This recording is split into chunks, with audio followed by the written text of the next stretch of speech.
मैं डॉक्टर नंद किशोर प्रसाद होम्योपैथ से मैं आपको यह बताना चाहता हूँ कि बांझपन जो है आए दिन एक बहुत बड़ा समस्या बनता चला जा रहा है और इसका आज मैं आपको कारण और उपाय और दवा सब चीज़ मैं आपको दूंगा। तो यदि 5 बरस तक शादी के बाद अगर गर्भ नहीं ठहर रहा है और पुरुष में कोई दोष न हो तो आपको समझना चाहिए कि स्त्री में बांझपन बिल्कुल हो चुका है। इसलिए इसको कारणों को पता लगाइए और अविलंब इसका इलाज कराना चाहिए। बांझपन आपको 2 प्रकार से हो सकते हैं, एक होता है स्टेरिलिटी और दूसरा होता है इनफर्टिलिटी। स्टेरिलिटी और इनफर्टिलिटी इसके भी कुछ भाग है, जैसे कि स्टेरिलिटी आपको 2 प्रकार के हो सकते हैं। प्राइमरी इनफर्टिलिटी जिसमें गर्भाधान कभी हुआ ही नहीं है और होता नहीं है, और दूसरा आपको हो गया सेकेंडरी इनफर्टिलिटी जिसमें गर्भाधान तो होता है और एक बच्चा भी हुआ है और उसके बाद कभी नहीं हुआ है। और स्टेरिलिटी में जो प्रारंभ में हिस्से ही बाँझ हो तो फर्स्ट स्टेरिलिटी हो गया। तो दूसरा होता है आपको वन चाइल्ड स्टेरिलिटी जिसमें एक बच्चा जन्म होने के बाद उसके बाद कभी गर्भाधान नहीं कर पाई माता। तीसरा होता है रिलेटिव इनफर्टिलिटी जिसमें स्त्री गर्भाधान तो करती है परंतु उसका एम्ब्रॉय जो भ्रूण होता है वह पूर्ण अवस्था को प्राप्त होने से पहले ही स्रावित हो जाती है यानी नष्ट कर देती है। चौथा होता है इसका रिलेटिव इनफर्टिलिटी स्टेरिलिटी जिसमें जन्मजात कारण भी हो सकते हैं, जैसे गर्भाशय का छोटा होना, योनि का अभाव होना, गर्भाशय का नली का संकीर्ण होना, पतला होना, या फ्लोपियन ट्यूब का नहीं होना, या डिम का ही अभाव हो। ऐसे बहुत सारे कारण हो सकते हैं, परंतु कुछ खास कारण यदि आपको दिखे, जैसा कि अनियमित मासिक स्राव हो रहा है, वह कभी कम हो रहा है कभी अधिक हो रहा है, या आपको ऐसा लगे कि जैसे कि बहुत अल्प मात्रा में हो रहा हो या बहुत मात्रा में हो रहा, जैसे कि 7 दिन के बाद भी लगातार 15-15 दिन तक 20-20 दिन तक देखा गया कि होते रह जाता है, या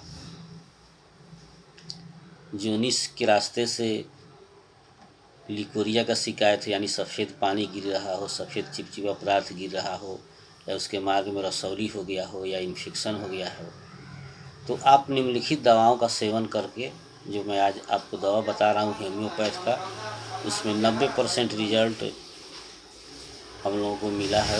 बहुत सारी माताएं संतान प्राप्त कर चुकी है, वो मैं आज को शेयर करना चाहता हूँ। इसको आप अपने घर पे या कहीं से ले कर के बना सकते हैं और इसका ये प्रयोग कर सकते हैं, आपको बहुत लाभ होगा।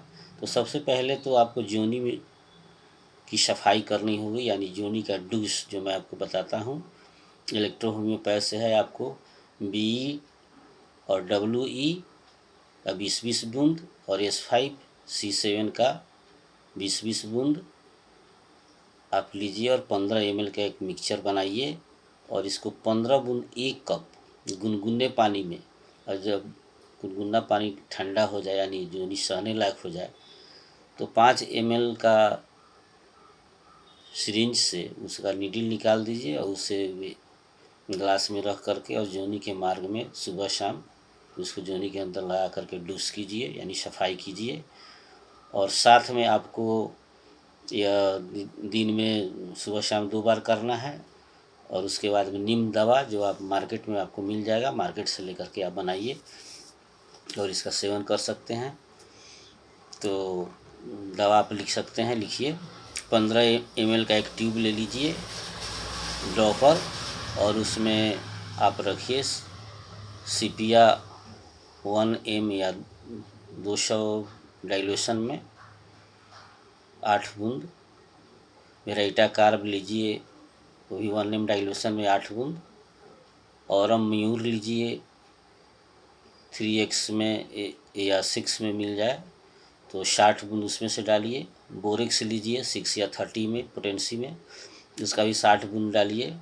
और मैट लीजिए 1 m डाइल्यूशन में, उसका 8 बूंद डालिए और सबों को एक मिक्सचर बना लीजिए और उसमें आप बाकी जो हिस्सा है 15 ml का दवा डालने के बाद में उसमें आप डिस्टिल वाटर से भर दीजिए और उसको सुबह शाम खाना खाने से पहले, सुबह शाम खाना खाने से पहले याद रखिएगा 10 बूंद आधा कप पानी में डाल करके आप लीजिए। यह कोर्स तो आपको 3 महीने का है, लेकिन हो सकता है कि आपको फर्स्ट साइकिल में गर्भाधान हो जाए या सेकेंड साइकिल के बाद गर्भाधान हो जाए, तो ऐसा आपको हो सकता है। यह 90% रिजल्ट पैदा किया है। बहुत सारे माताएं बहनें इसे प्राप्त कर चुकी है। और अगर विशेष ज़रूरत पड़े तो मेरा व्हाट्सअप नंबर डिस्क्रिप्शन में दिया हुआ है, आप हमसे संपर्क कर सकते हैं और विशेष आप सलाह ले सकते हैं। धन्यवाद, नमस्कार।